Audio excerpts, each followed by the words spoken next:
Welcome to the Tech Egg. Don't get scrambled. Enjoy the video. In this video, I will explain how to make cheese yogurt. First, select fresh, whole milk, ideally unpasteurized if available for a richer flavor and better texture. Next, gently heat the milk to a specific temperature, usually around 180 degrees Fahrenheit, then cool it down. This prepares the milk for the starter culture, which is crucial for fermentation. Let's dive into the details. Once your milk is cooled to about 110 degrees Fahrenheit, stir in your yogurt starter culture thoroughly.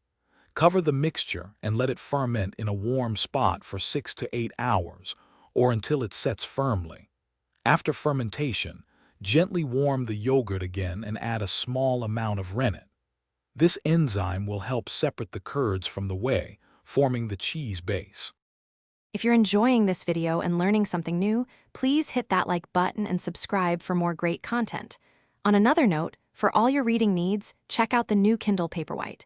It's perfect for reading recipes or anything else, anywhere you go. Find the link and other deals in the description below. Now, let's get back to the video. After the rennet has worked its magic, you'll see distinct curds. Carefully cut these curds into 1-inch cubes directly in the pot. Then, slowly increase the temperature to about 100 degrees Fahrenheit, stirring occasionally. This gentle heating helps the curds firm up and expel more whey. Finally, pour the mixture into a cheesecloth-lined colander to drain. Once drained, gather the cheesecloth and press the curds to remove any remaining whey. You can use a weight for this, pressing for several hours or overnight.